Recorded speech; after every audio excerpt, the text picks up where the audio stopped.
الحمد لله الحمد لله الذي لم يزل عالما قديرا حيا قيوما سميعا بصيرا والصلاة والسلام على رسوله الذي أرسله بالحق بشيرا ونذيرا وعلى آله وأصحابه كثيرا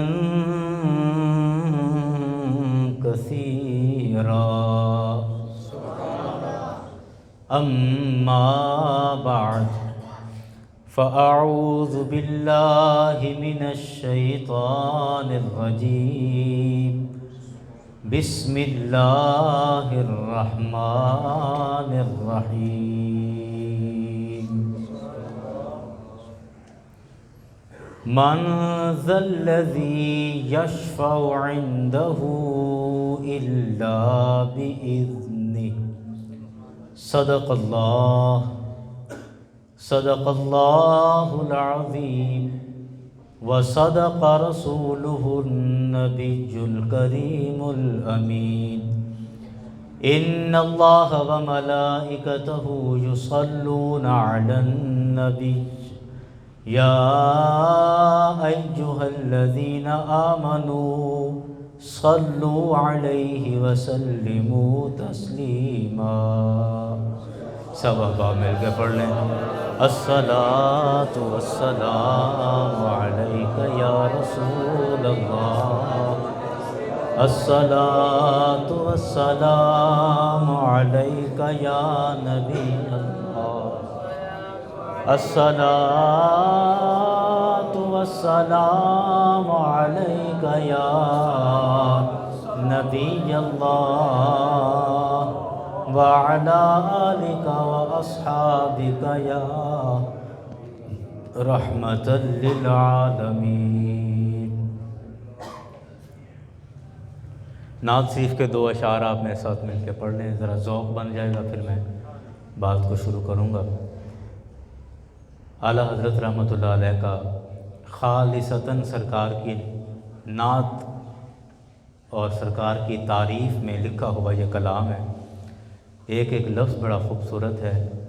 آپ کہتے ہیں سب سے اولا اعلیٰ ہمارا نبی، سب سے اولا اعلیٰ ہمارا نبی، سب سے بالا والا ہمارا نبی، سب سے بالا والا ہمارا نبی.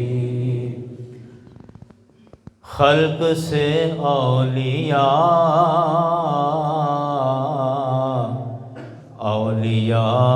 سے رسول، خلق سے اولیاء سے رسول، خلق سے اولیاء سے رسول، خلق سے اولیاء سے رسول، اور رسولوں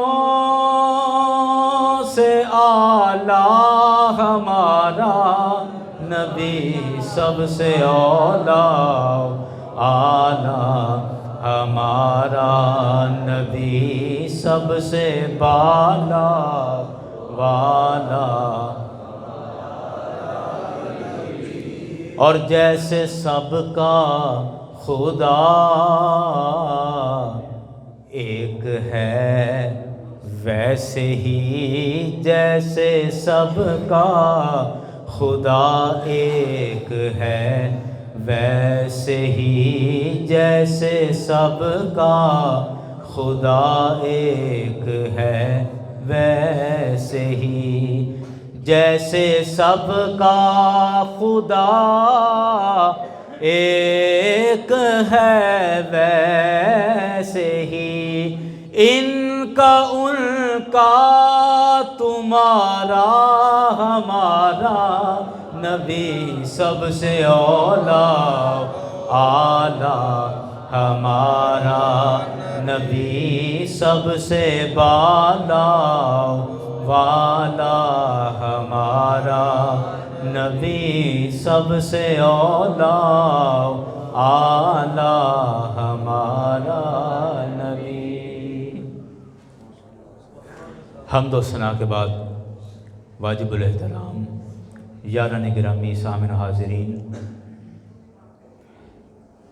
آج اس مبارک رات میں آپ احباب سے ملاقات کا شرف حاصل ہو رہا ہے، اور میں اکثر یہ بات عرض کرتا ہوں کہ ہم اس دنیا میں ایک دوسرے سے ملاقاتیں کرتے ہیں، کہیں کسی شادی بیاہ کے پروگرام میں ملاقات ہو گئی، کہیں کسی سیاسی جلسے پر ملاقات ہو گئی، کہیں گلی بازار میں ملاقات ہو گئی۔ قربان جائیں اس ملاقات پر کہ آج کی ملاقات اللہ اور اس کے رسول کے نام پر ہے اور رب کے گھر میں ملاقات ہے۔ آج اور کوئی غرض نہیں، مجھے اپنی کوئی غرض نہیں، آپ اپنی کسی غرض سے نہیں آئے۔ آج کی ملاقات اللہ اور اس کے رسول کی وجہ سے ہے، اللہ اور اس کے رسول کے نام کی وجہ سے ہے۔ اللہ سے دعا کریں کہ اللہ تعالیٰ یہ ملاقاتیں سلامت رکھے، اس کے گھر میں آنا جانا رہے، اللہ کے گھر سے وابستگی رہے، اور آخری دم تک اللہ تعالیٰ اپنے گھر میں آنا جانا نصیب فرمائے۔ آج اس مبارک رات میں، شب برات میں، ہم سب ایک دوسرے سے ملاقات کر رہے ہیں۔ قرآن پاک کی جو میں نے آیت کریمہ کا تھوڑا سا حصہ پڑھا ہے، اس پر بات کر کے میں بات کو آگے چلاتا ہوں۔ آیت الکرسی ہم سب کو یاد ہے، ہم سب پڑھتے ہیں، پڑھنی چاہیے بھی۔ آیت الکرسی کے اندر تھوڑے سے الفاظ ہیں۔ رب کائنات نے ارشاد فرمایا، چونکہ آیت الکرسی بھی قرآن پاک کی ہی ایک آیت ہے، قرآن کا حصہ ہے۔ اللہ نے فرمایا کہ من ذا الذی یشفع عندہ الا باذنہ، فرمایا کہ من ذا الذی، کون ہے وہ، کون ہے، الذی یشفع عندہ، جو اللہ کے ہاں کسی کی شفاعت کر سکے۔ سبحان اللہ۔ یہ ایک سوالیہ جملہ ہے کہ کون ہے جو اللہ کے ہاں کسی کی سفارش کر سکے، کون ہے جو اللہ کے ہاں کسی کی شفاعت کر سکے۔ اور اس جملے کا مطلب صرف یہ سمجھ آ رہا ہے کہ کوئی نہیں کر سکتا۔ مثال کے طور پہ بڑا طاقتور پہلوان اپنے رنگ میں اتر کے، کھاڑے میں اتر کے، اور وہ اعلان کرتا ہے، کہتا ہے کون ہے جو میرے مقابلے میں آئے، کون ہے جو مجھ سے ٹکر لے۔ اس کا مطلب کیا کہ وہ کہنا یہ چاہ رہا ہے کہ میرے مقابلے میں کوئی نہیں آ سکتا، میرے مقابلے کا کوئی آدمی نہیں ہے۔ اسی مزاج کے ساتھ فرمایا من ذا الذی یشفع عندہ، کون ہے جو اللہ کے ہاں کسی کی سفارش کر سکے، اللہ کے ہاں کسی کی شفاعت کر سکے۔ تو اتنے سے حصے کا مطلب تو یہ سمجھ آ رہا ہے کہ کوئی نہیں کر سکتا، کوئی نہیں کر سکتا، لیکن ساتھ یہ فرمایا الا باذنہ، ہاں جو کرے گا اس کی اجازت کے ساتھ کرے گا، اس کی اجازت، الا باذنہ، ہاں مگر اس کی اجازت کے ساتھ، اس کی اجازت کے ساتھ ہوگا۔ تو مطلب اس پورے جملے کا مطلب کیا نکلا کہ اللہ کی اجازت کے بغیر کوئی اللہ کی بارگاہ میں کسی کی سفارش نہیں کر سکتا ہے۔ اچھا، اب آئیں دوسری طرف کہ جو اللہ نے یہ ایک آپشن دیا کہ ہاں اس کی اجازت کے ساتھ ہوگی، ہاں اس کی اجازت کے ساتھ ہوگی، یہ ایک آپشن رکھا اس کا صاف مطلب یہ ہے کہ کوئی نہ کوئی ہے جو اللہ کی بارگاہ میں گنہگاروں کی سفارش کرے گا، ورنہ یہ اجازت کا کوئی جواز نہیں بنتا، کوئی تک نہیں بنتا کہ اجازت کس کی، جب کسی نے کرنی نہیں تو اجازت کس چیز کی؟ اجازت ہے، کہا الا باذنہ، ہاں مگر اس کی اجازت کے ساتھ ہوگا۔ تو اگر اجازت ہے تو مطلب کوئی نہ کوئی تو ہے جو رب کی بارگاہ میں کسی کی سفارش کرے گا، شفاعت کرے گا۔ اب وہ ہے کون؟ اس جگہ پر قرآن نے اس جگہ پر بیان نہیں فرمایا وہ کون ہے۔ اب وہ کون ہے؟ تو میں یہ کہتا ہوں کہ اگر آپ اس کا کم از کم بھی اندازہ لگائیں، ویسے تو احادیث کے اندر بے شمار باتیں موجود ہیں، احادیث کے اندر یہ بھی موجود ہے کہ قرآن اپنے پڑھنے والوں کی قیامت کے دن شفاعت فرمائے گا۔ حدیث پاک کا مفہوم موجود ہے، حدیث پاک میں موجود ہے کہ اللہ کے فرشتے مومنین کی سفارش کریں گے اللہ کی بارگاہ میں، تو فرشتے بھی سفارش کریں گے۔ حدیث شریف میں رسول اکرم صلی اللہ علیہ وسلم کی شفاعت کا بھی ذکر موجود ہے، لیکن میں عرض کر رہا ہوں کہ ہم صرف قرآن پاک پر اگر بات کریں تو قرآن نے کہا کہ کوئی سفارش نہیں کر سکتا مگر ہاں اس کی اجازت کے ساتھ، اللہ کی اجازت کے ساتھ۔ تو آپ مجھے بتائیں کہ اللہ کی اجازت اگر کم از کم کا بھی اندازہ لگائیں تو پوری انسانیت میں کوئی ایک فرد تو ہوگا جو اللہ کی بارگاہ میں سفارش کرے گا۔ اگرچہ احادیث کے اندر بہت سارے ہیں، لیکن میں صرف قرآن پاک کی آیت پر بات کر رہا ہوں کہ کم از کم بھی لگائیں تو جو شفاعت کرنے کی اجازت کا کہا گیا تو کسی نہ کسی کو تو اجازت ملے گی۔ کتنے لوگوں کو ملے گی؟ بہت سارے لوگ ہیں، لیکن ہم ایک اپنے طور پر سمجھنے کی کوشش کرتے ہیں کہ کم از کم بھی ایک بندہ تو ہوگا، ایک ہستی تو ہوگی جس کو رب کائنات سفارش اور شفاعت کرنے کی اجازت دے گا۔ اب سوچنے کی بات یہ ہے کہ اس پوری کائنات میں وہ ہستی کون ہوگی؟ اللہ جس کو سفارش کرنے کی اجازت دے گا۔ تو سب یہ بات سمجھ سکتے ہیں کہ اللہ سفارش کی اسی کو اجازت دے گا جس کو سب سے زیادہ اللہ پسند کرتا ہوگا۔ اللہ اکبر، یا رسول اللہ، زندہ باد، یا علی،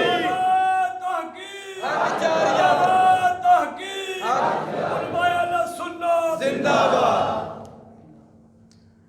میں نے بغیر تمہید کے گفتگو شروع کر دی۔ بہت معززین یہاں پر موجود ہیں، میں سب کا نام بھی نہیں لے سکا اور یہ میری معذرت قبول کیجئے، ورنہ میرا جی چاہتا ہے کہ جس محبت سے گاؤں کے کئی مختلف کونوں سے، دور دراز سے لوگ رابطہ کر کے تشریف لائے ہیں تو میں آپ ان کو ایک ایک کر کے خوش آمدید کہوں، لیکن اب وقت چونکہ ایسا ہی ہے۔ ابھی المرتضیٰ مسجد میں درس قرآن تھا تو اس کے بعد پھر اب یہ حاضری کہ اللہ نے توفیق دی، اب اس کے بعد ایک اپنی جامع مسجد بابا فتح شاہ رحمۃ اللہ علیہ میں بھی کچھ دوست انتظار کر رہے ہیں، تو پھر ظاہری بات ہے وہاں بھی مجھے جانا ہے، اس لیے میں نے جلدی سے اپنی بات شروع کر دی ہے۔ اور جتنے بھی احباب تشریف لائے ہیں سب کو خوش آمدید، مرحبا۔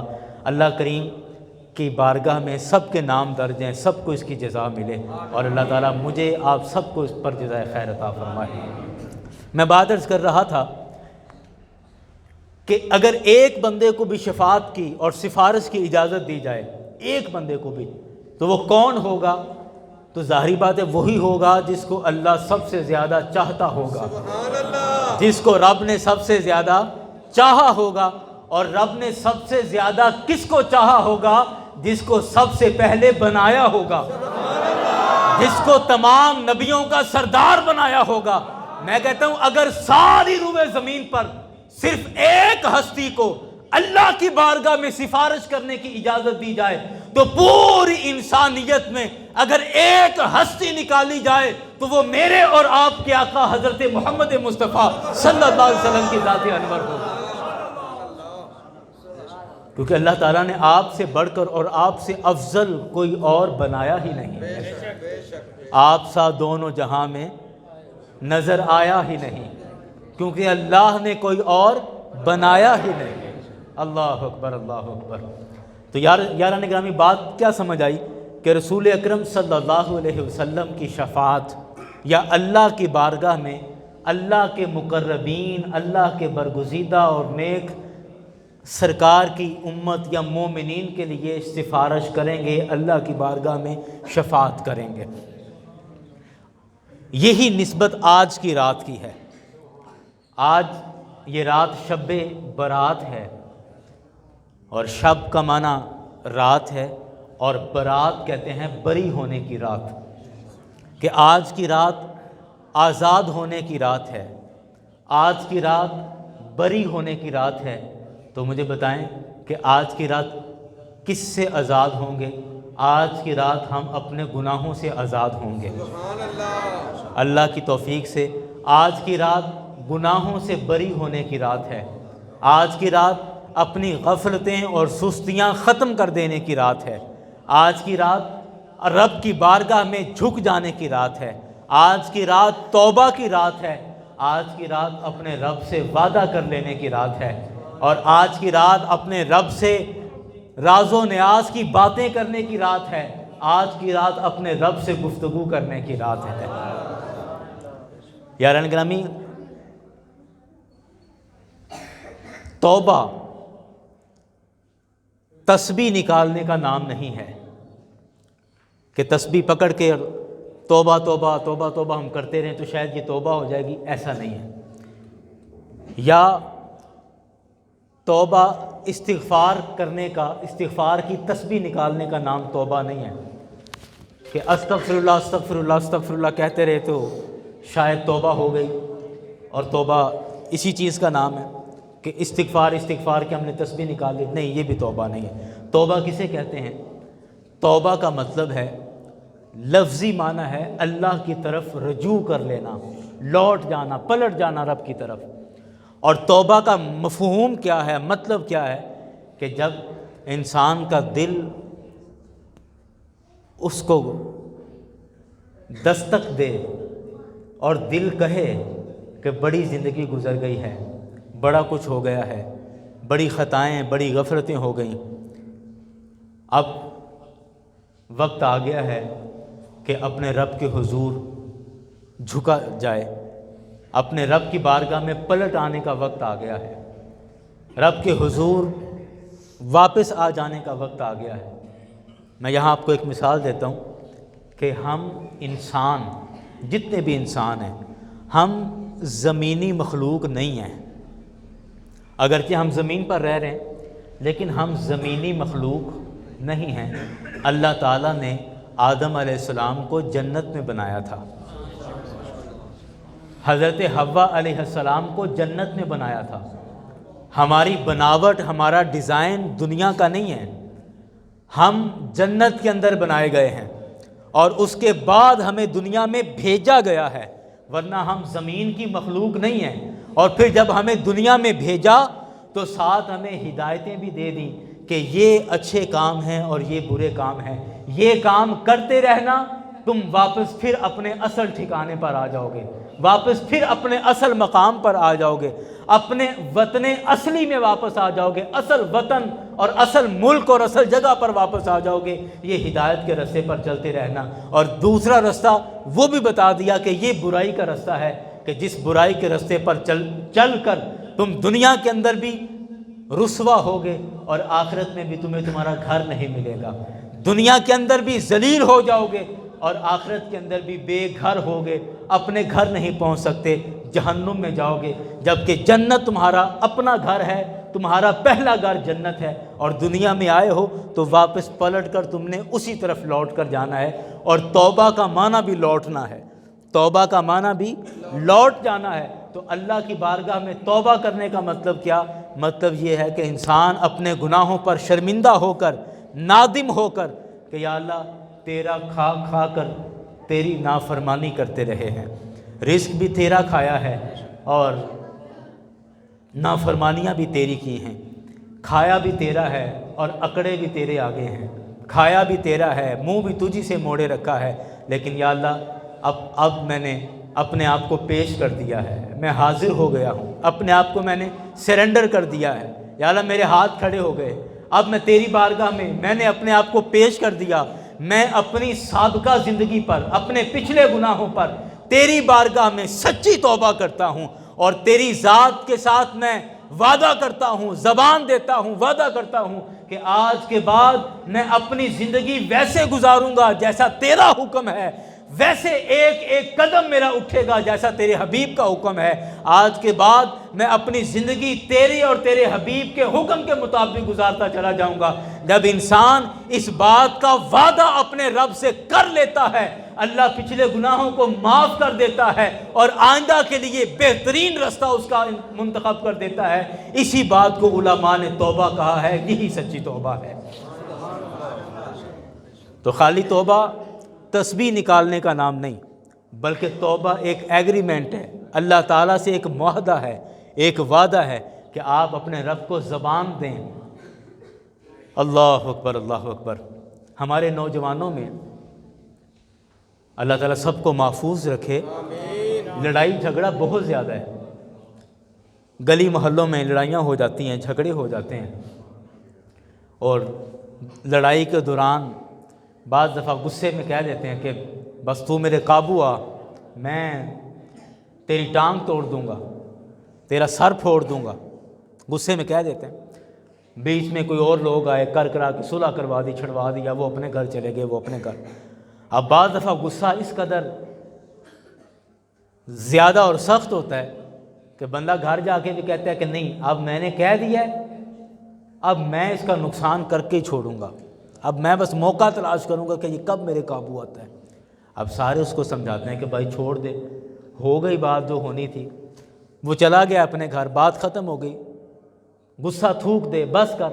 کہتے ہیں نہیں، بس میرے منہوں نکل گیا، میں کہہ دیتا ہے کہ میں تو سر پاڑنا تے ہوں، میں بس پاڑ کے ہی چھٹاں گا، میں اپنے بس میرے منہوں نکل گیا، میری زبان ہو گئی ہے، بس ہوں جو مرضی ہو جائے، پاویں زمین آسمان تے چلی جائے تے آسمان تھلے آ جائے، میں ان دا سر پاڑ کے ہی چھٹاں گا۔ بعض دفعہ اس حد تک ہم آگے نکل جاتے ہیں، لیکن یاران گرامی، ہم سوچتے ہیں کہ یہ ہماری مردانگی ہے، یہ ہماری مردانگی ہے کہ میں نے اگر کہا کہ تیرا سر پھوڑوں گا تو میں پھوڑ کے دکھاؤں گا، کیونکہ میں مرد ہوں، میں بہادر ہوں۔ تو میں اکثر یہ دوستوں سے کہتا ہوں کہ یہ مردانگی ہم ایک دوسرے کو جو دکھاتے ہیں، تو اللہ کے معاملے میں یہ مردانگی کیوں نہیں دکھاتے؟ کیا اللہ کے معاملے میں ہم مرد نہیں ہیں؟ وہاں ہماری مردانگی کہاں جاتی ہے کہ جب ایک دفعہ رب کے گھر آ گئے، رب کے گھر آ کے اپنے آپ کو پیش کر دیا اور اللہ سے سچی توبہ کر لی، گناہوں سے معافی مانگ لی، اور اللہ سے وعدہ کر لیا کہ خدایا آج سے پہلے جیسا بھی گزرا سو گزرا ہے، آج کے بعد کبھی نماز قضا نہیں ہونے دوں گا، آج کے بعد ساری نمازیں پڑھوں گا۔ تو میں کہتا ہوں جب یہ وعدہ کیا ہے تو اب مردانگی کہاں گئی؟ اب نمازوں کے ناگے کیوں ہوتے ہیں؟ اب جب نماز قضا ہوتی ہے تو پھر خیال کیوں نہیں آتا کہ میں نے اللہ کو زبان دی ہے، میں نے کہہ دیا ہے کہ اب نماز پڑھوں گا؟ تو مردانگی اس چیز کا نام ہے کہ آندھی آئے یا طوفان آئے، کبھی بھی رب کی بارگاہ میں حاضری سے ناغہ نہیں ہونا چاہیے۔ ہمیں مردانگی ان چیزوں میں دکھانی چاہیے۔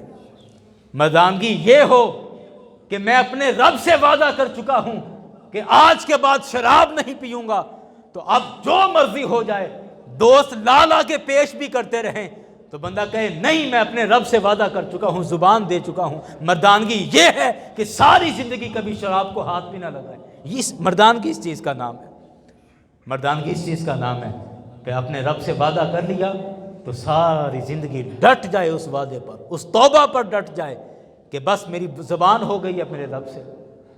میں اکثر یہ بات سناتا ہوں دوستوں کو، حیدرآباد میں ہمارے میرے کلاس فیلو تھے، ان کے والد صاحب ایک بہت بڑے بزنس مین تھے، وہ حج پہ جا رہے تھے، عبد الکریم خان ان کا نام تھا۔ یہ اصل میں بات کر رہا ہوں کہ ایمان اور یقین کی، کہ جب اللہ کی بارگاہ میں توبہ کر لی اور سچے دل سے توبہ کر لی، اور پھر دل کے اندر وہ یقین بیٹھ گیا کہ میں نے اپنے رب سے وعدہ کر لیا ہے، میرے رب سے بات ہو گئی ہے، اب میرے ذمے کوئی بھی گناہ باقی نہیں ہے، اب آئندہ کی زندگی میں گناہوں سے بچتے ہوئے گزاروں گا، اس وعدے کی بات کر رہا ہوں۔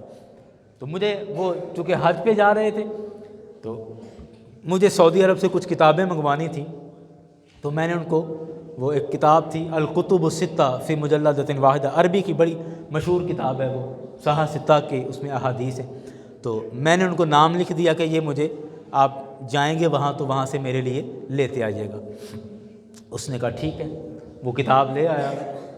جب واپس آیا تو مجھے پتہ چلا، میں ان کو ملنے کے لیے گیا تو انہوں نے مجھے بتایا وہ بل کتاب کے اندر ہی تھا، تو وہ 300 ریال کی کتاب آئی، تو مجھے کہنے لگے یہ 300 ریال کی ہے اور یہ آپ نے ادا کرنے ہیں۔ تو میں نے کہا ٹھیک ہے، میں پہلے سے حساب کر کے گیا تھا، تو وہ میں نے موبائل پہ حساب کیا، وہ 8,000 اور کچھ روپے اس ٹائم پہ بنے، یہ آج سے کوئی 10 سال پہلے کی بات ہے۔ تو میں نے ان کو وہ پیسے دینا چاہے تو انہوں نے کہا کہ نہیں، یہ پیسے میں نے نہیں لینے، میں 300 ریال دے کر کتاب آپ کی لے کے آیا ہوں، تو آپ 300 ریال مجھے دیں، پاکستانی کرنسی میں نے نہیں لینی۔ تو اب مجھے بڑی ایک حیرت ہوئی کہ یار اے بھی پیسے ہی نے لیلا، میں کہ تھوڑے دے رہے ہیں، پورے دے رہے ہیں نا۔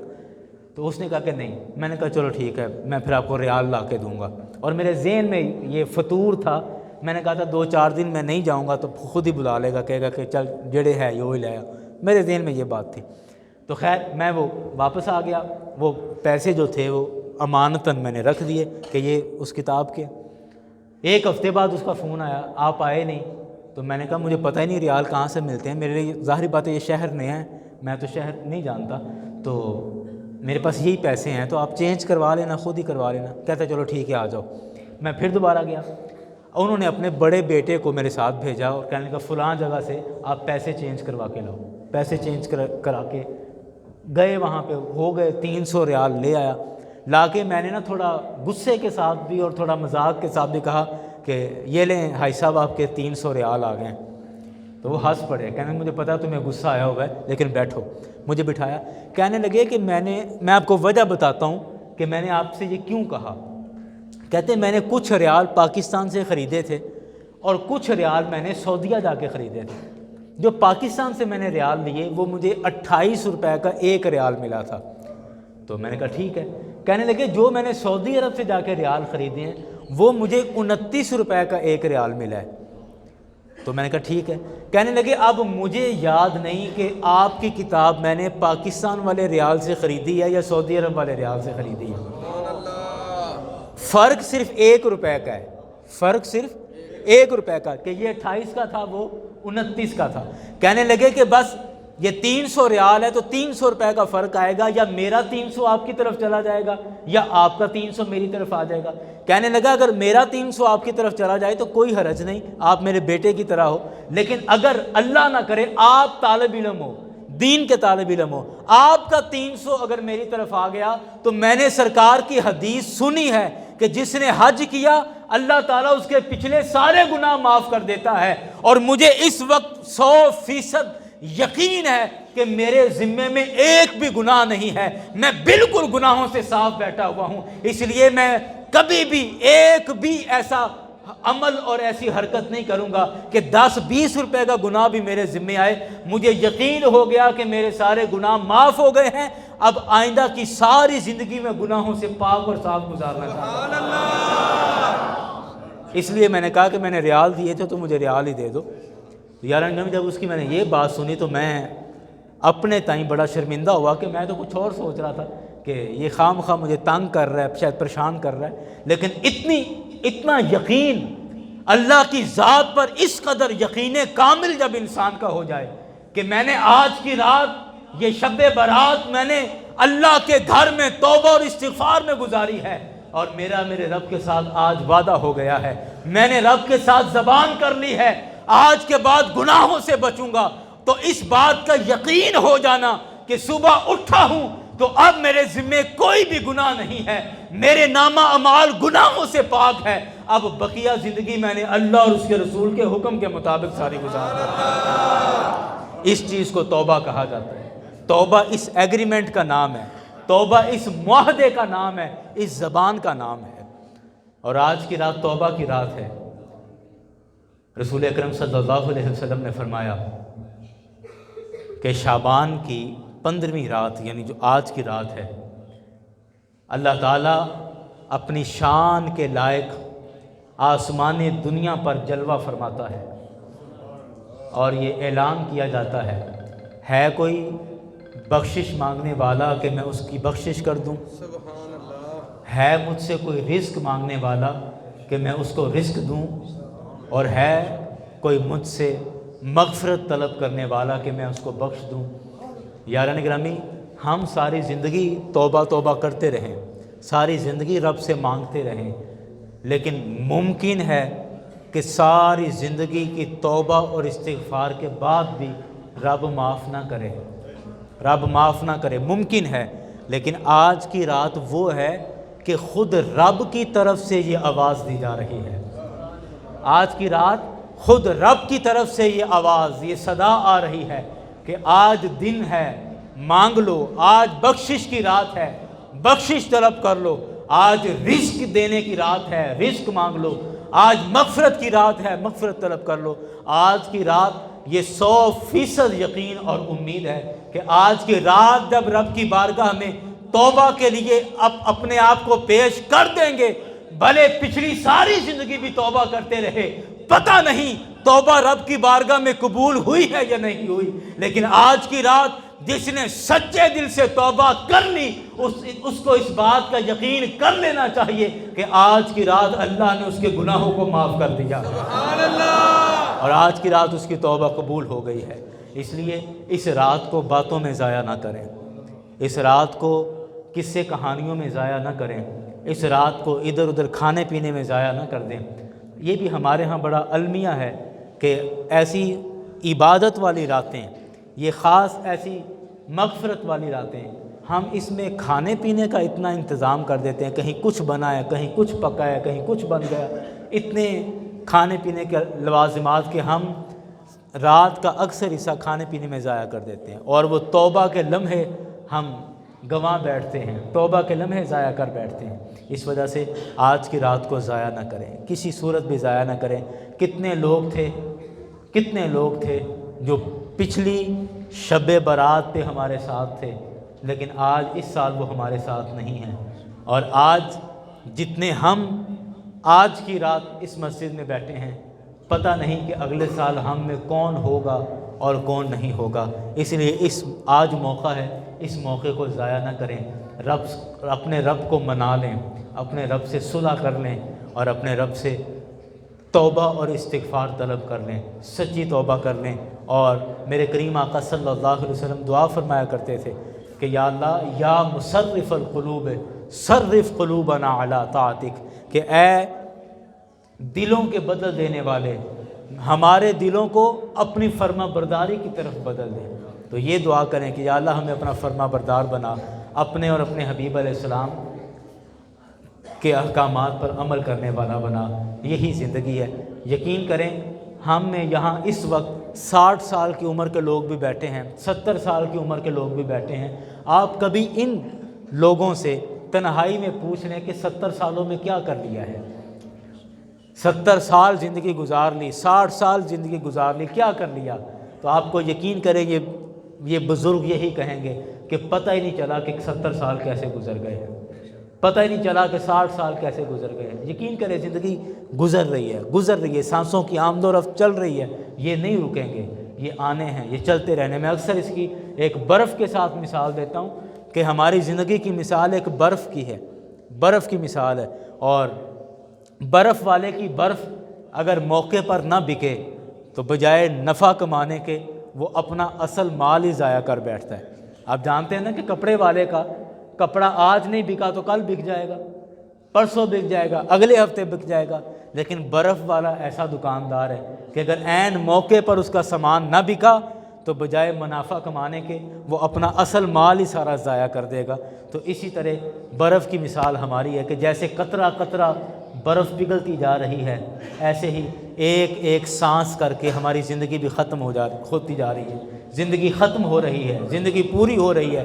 اور جیسے اگر عین موقع پر برف نہ بکی تو کوئی نفع نہیں ہے، اسی طرح اگر ہم نے ساری سانسیں ضائع کر لی اور عین موقع پر اپنی زندگی کو اپنے رب کے سپرد اور رب کے حوالے نہ کیا تو یہ زندگی بھی ضائع ہو جائے گی۔ اس لیے آج موقع ہے، اس موقع کو ضائع نہ جانے دیں اور اپنے رب کے فرما بردار بندے بن جائیں، اور اپنے رسول اکرم صلی اللہ علیہ وسلم سے محبت اپنے اوڑھنا بچھونا بنا لیں، اپنی زندگی کا شعار بنا لیں۔